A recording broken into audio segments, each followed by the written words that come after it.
માનમાંથી ઈર્ષા, માનમાંથી અપેક્ષા, માનમાંથી ઉપેક્ષા, ક્રિયા ન ગમે, ગમે ન ગમે, અભાવ, અરુચિ, ભાવફેર, માનના ઘણા કારણ છે.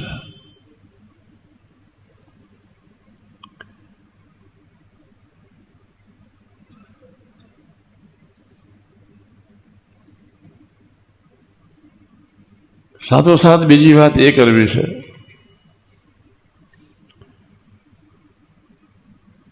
કે ગુણાતાન સ્વામીએ કહ્યું એમ કે ગુણ ગાવાથી જીવ ભ્રમરૂપ થઈ જાય.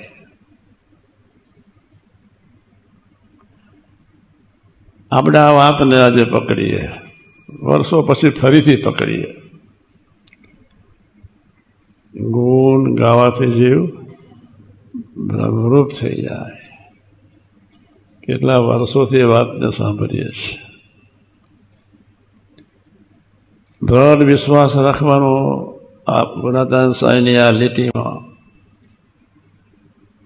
ગુણ ગાવાથી જીવ ભ્રમરૂપ થઈ જાય. સાકાર ભરની વાણી અર્થ વગરની ના હોય, પરમ સત્ય હોય.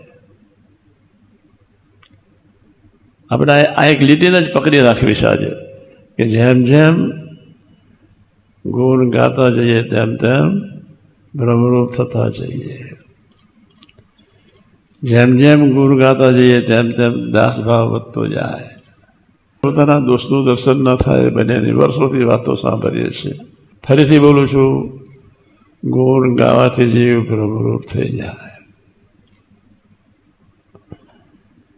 બે વસ્તુ સાથે રાખીએ. ગુણ ગાયા જ કરવા છે, અભાવ અવગુણ ભાવફેરમાં જવું જ નથી. ઠરાવ કરી નાખીએ આજે. સ્વામીએ કહ્યું કે ગુણ ગાવાથી જીવ ભ્રમરૂપ થઈ જાય, તો પછી આપણે ઠરાવ કરી નાખીએ કે અભાવ અવગુણને ભાવફેરમાં જવું નથી, પડવું નથી, સ્વભરવું નથી.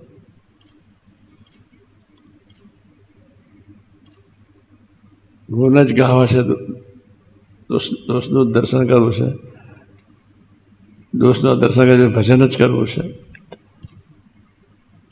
પણ આ વાતને સિદ્ધ કરી લેવી છે. ગુણ ગાવાથી જીવ ભ્રમરૂપ થઈ જાય. એ વાત સાકાર બ્રહ્મની ખોટી ન હોય. આજથી જ્યારે પહેલે જ દિવસ આપણે વાત સાંભળીએ એ પ્રમાણે આજથી જ પકડીએ કે ગુણ ગાવાથી જીવ, ગુણાતાન સ્વામીની વાત સનાતન સત્ય છે, ખોટી ન હોય. અને કેટલી મોટી ડિગ્રી સામાન્ય છે. ગુણ ગાવાથી જીવ ભ્રમરૂપ થઈ જાય. એ વાતમાં વિશ્વાસ મૂકજો. સાકાર બ્રહ્મની વાત કોઈ દિવસ ખોટી નહીં. બીજી સાકાર બ્રહ્મની વાત છે. જેવો બીજાને સમજાવવાનો આગ્રહ છે તેવો પોતાને સમજવાનો હોય, અને જેવો બીજાનો દોષ જોવાનો આગ્રહ છે તેવો પોતાના ટાળ્યાનો હોય. કાંઈ કસર ન રહે. બે વાતને લઈને મંડી પડીએ આપણે. ગુણ ગાવાથી જીવ ભ્રમરૂપ થઈ જાય.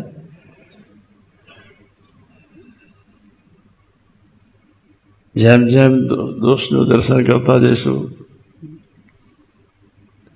તેમ તેમ સંબંધ વધતો જશે. જેમ જેમ દોષનું દર્શન કરતા જઈશું તેમ તેમ બુદ્ધિયોગ મળતો જશે. જેમ જેમ દોષનું દર્શન કરતા જઈશું તેમ તેમ દાસત્વ વધતું જશે.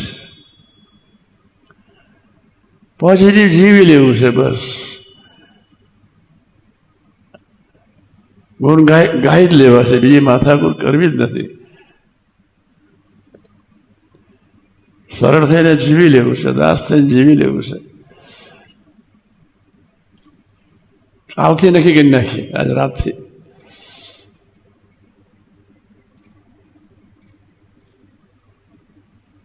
ગુણ ગાવાથી જીવ ભ્રમરૂપ થઈ જાય.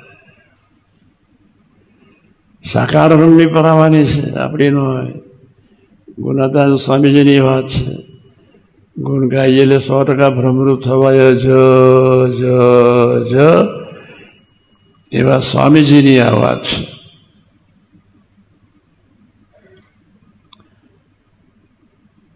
સ્વામીજીની વાતમાં પરમ વિશ્વાસ હોય તો પછી જય સ્વામિનારાયણ ફલાના ટેકનામાં પછી પડાય નહીં. સાથે સ્વામીજી લખી બોલી ગયા, ગુણ ગાવાથી જીવ ભ્રમરૂપ થઈ જાય. આજે નક્કી કરીને ઉઠીએ, વર્ષોથી સાંભળીએ છીએ. આ મંદિરને થયા કેટલા વર્ષો થયા, બાપરે બાપ. અંત લાવી દેવો છે. આ જ વાતનું મનન ચિંતન કરતા જ રહેવું છે. જેવો બીજાને સમજાવવાનો આગ્રહ છે તેવો પોતાને સમજવાનો હોય, જેવો બીજાના દોષ જોવાનો આગ્રહ છે તેવો પોતાના ટાળવાનો હોય. કાંઈ કસર ન રહે. કેટલી સાદી વાત છે. 2-4 વાતો લઈને જ બંધી પડો.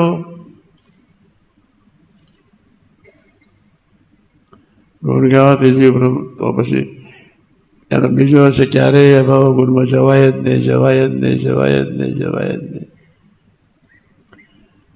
જેવો બીજાને સમજાવવાનો આગ્રહ છે તેવો પોતાને સમજવાનો હોય, અને જેવો બીજાના દોષ જોવાનો આગ્રહ છે તેવો પોતાના ટાળ્યાનો હોય. સ્વામી બોલ્યા, કાંઈ કસર રહે નહીં. આ વાત કોઈ નવીન સાંભળતા નથી. તમે વર્ષોથી આ વાત સાંભળ્યા કરીએ છીએ, પણ નક્કી કરી નાખ્યું નથી ડાયરેક્ટ કે ભાઈ અંત લાવી દેવો છે. ગુણ ગાવાથી જીવ બ્રહ્મરૂપ થઈ જવાય, જાય જ. તો એનો બીજો અર્થ એ થયો, જેમ જેમ અભાવ લેતા જઈએ તેમ તેમ બુદ્ધિ બગડતી જ જાય, જીવ ભ્રષ્ટ થઈ જાય. આ 2-4 વાતો જ પકડી રાખો. આપણે જોવાય છે, સંભળાય છે, બોલાય છે, આપણામાં લેથાર્જી છે, આપણામાં બુદ્ધિહીનતા છે, આપણને સ્વામીની વાતોમાં વિશ્વાસ નથી. ગુણ ગાવાથી જીવ ભ્રમરૂપ છે. ગુણાતાન સાહેબ બોલ્યા, એનો બીજો અર્થ એ થાય, અવગુણ જેમ જેમ લીધા કરીએ તેમ બુદ્ધિ ભ્રષ્ટ થઈ જાય. આ એક વાતની પાછળ પડી જઈએ બધા જ. કારણ ગુણ ગાયા કરીએ, આનંદમાં રહીએ, દરેકમાંથી દરેકનું પોઝિટિવ જ જોયા કરીએ, મનન ચિંતન કરતા રહીએ. પણ પકડીને હવે જીવવા તરફની રુચિ રાખીએ તો આ વાતનો અંત લાવી દેવો છે. 24 કલાક દરમિયાન ધારો કે સંજોગો આવે, આપણે નક્કી કરી નાખીએ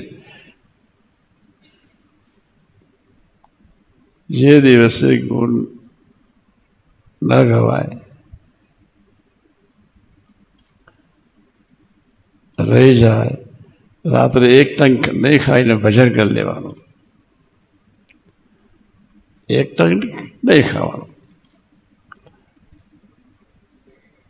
ભજન કરી લેવાનું. અંત લાવવો છે. ગુણ ગાવાથી જીવ ભ્રમરૂપ થઈ જાય. ગુણાતાન સ્વામીની વાત કોઈ દિવસ ખોટી ના હોય. આપણે જો ગુણ ગાયા જ કરીશું, ગાયા જ કરીશું, ગાયા જ કરીશું તો સંબંધ બંધાતો જશે, સંબંધ બંધાતો જશે. એમાં મેખ નથી. ગુણ ગાવાથી જીવ ભ્રમરૂપ થઈ જાય. આપણામાં કોઈ વિકાસ થયો નથી તો સમજી લેવો કે આપણે ગુણ ગાવા માટે તલપા પડતા ઠરાવ કર્યો નથી. આમને ગુણ ગાવાથી કેટલી કેસેટો કે આ લોકોએ આપણને કીર્તન ભક્તિવાળાએ આપણને સમજાવી છે, પણ આપણે અંત લાવવા માટેનો ઠરાવ કરી નાખીએ.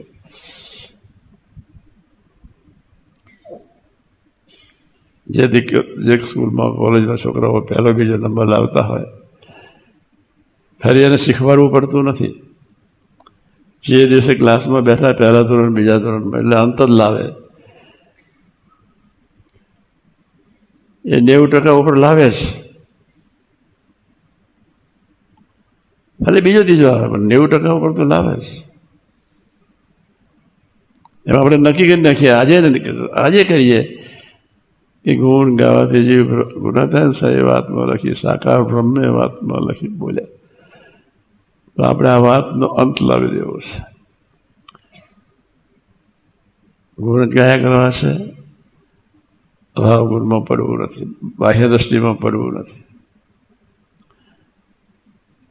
નવરા પડે તો સ્વામીની વાતોને ના આકારે થઈ જઈએ, નવરા પડે તો કથા વાર્તાના આકારે થઈ જઈએ.